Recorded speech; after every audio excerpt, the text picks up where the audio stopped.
السلام علیکم ورحمۃ اللہ وبرکاتہ۔ آج کا جو میرا عنوان ہے بیت المقدس مسجد اقصی قبلہ اول۔ اللہ اکبر۔ آج جو دور حاضر میں ہو رہا ہے کسی سے چھپا نہیں ہے، سب لوگ موبائل کے ذریعے سب کچھ دیکھ رہا ہے۔ اللہ، ہم مسلمانوں کے دلوں میں دکھ بھرے ہوئے ہیں۔ ہم اپنے دکھوں کو ظاہر بھی نہیں کر پا رہے ہیں، نہ ہم اپنے بھائیوں کی مدد کر پا رہے ہیں۔ بس ہم یہی کر سکتے ہیں کہ اپنے گناہوں سے توبہ کر لیں اور اللہ کی بارگاہ میں اپنے بھائیوں کے لیے دعائیں کریں، قبلہ اول کے لیے دعائیں کریں۔ اللہ اکبر۔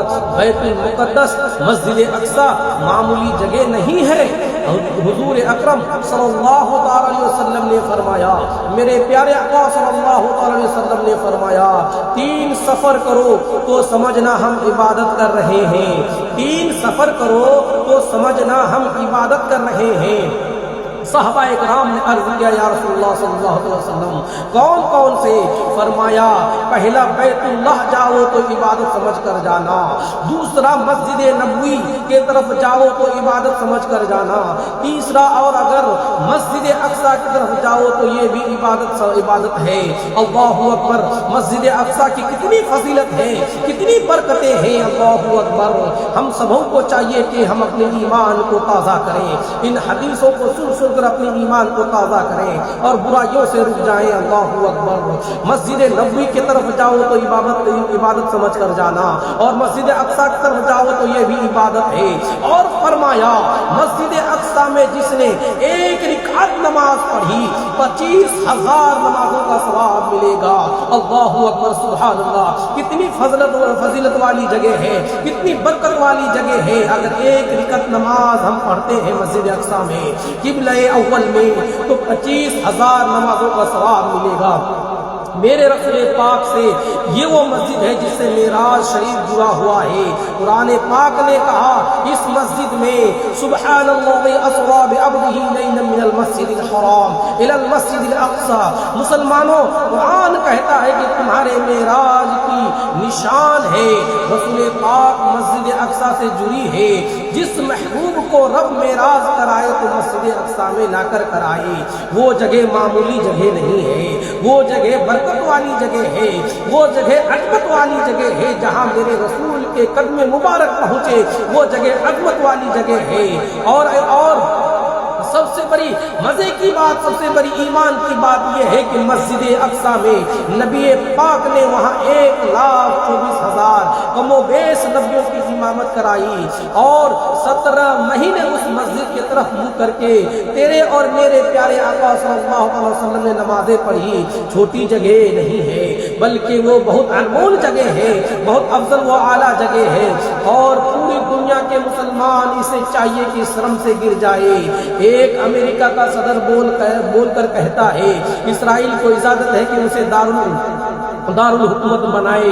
پھر میرا ثبوت ہے ترکی کے صدر کو، اس نے بہت عرصہ پہلے کہا تھا، مسجد اقصی میری خواب میں آئی تھی اور وہ رو کر کہہ رہی تھی کہ کوئی صلاح الدین ایوبی جیسا آئے، کوئی صلاح الدین ایوبی جیسا مجاہد آئے، کوئی آئے مجھے بچائے، صلاح الدین ایوبی جیسا مجاہد آئے۔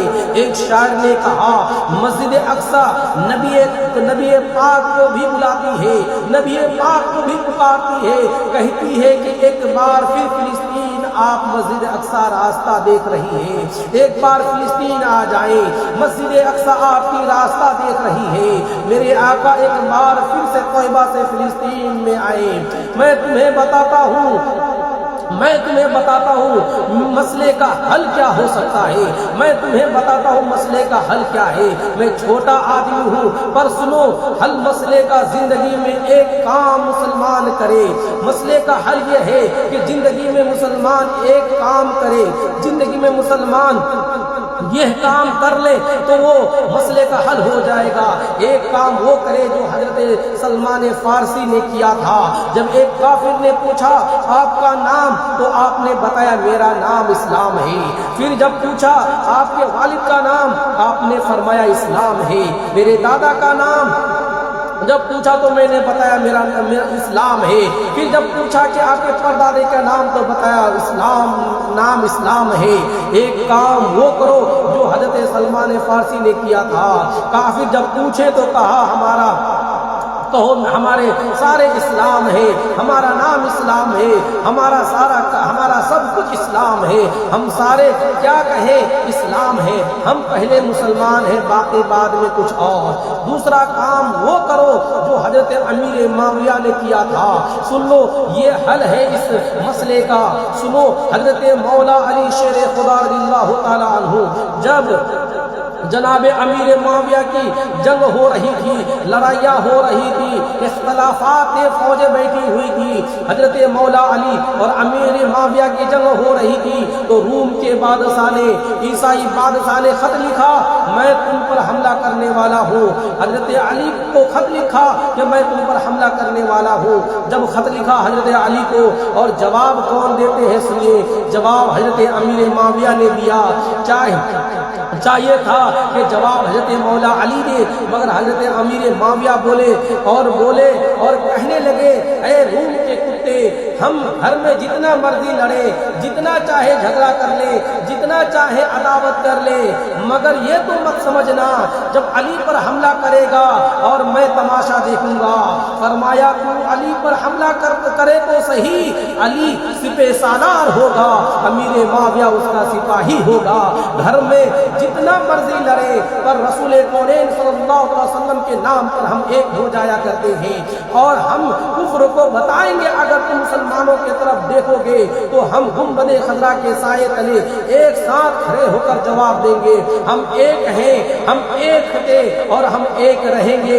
اس لیے اگر یہ دو کام مسلمان اگر کرے تو انشاءاللہ جیت ہماری ہوگی. ہم کبھی رسوا نہ ہوں گے، ہم کبھی ذلیل نہ ہوں گے. ہماری کامیابی ہوگی، کامیابی ہماری قدم چومے گی انشاءاللہ اللہ تعالی. اور غیبی مدد ملے گی اللہ تبارک تعالیٰ کی طرف سے. رسول کونین صلی اللہ علیہ وسلم کی نظر رحمت ہم پر سدا قائم رہے گی انشاءاللہ. تو ہم کو چاہیے کہ یہ دو کام ہم کریں، ہم اکٹھے رہیں، ایک ساتھ رہیں. انشاءاللہ ہماری جیت ہوگی، ہم ذلیل و رسوا نہیں ہوں گے. ہماری منزلیں ہماری قدم چومے گی، ہمیں ذلیل و رسوا کوئی کر نہیں سکتا. جب تک ہم ایک ساتھ ہوں گے تب تک ہمارا کوئی بگاڑ نہیں سکتا، ہمارا کچھ بگاڑ نہیں سکتا. صلو علی الحبیب صلی اللہ تعالی علی محمد صلی اللہ تعالی علیہ وسلم.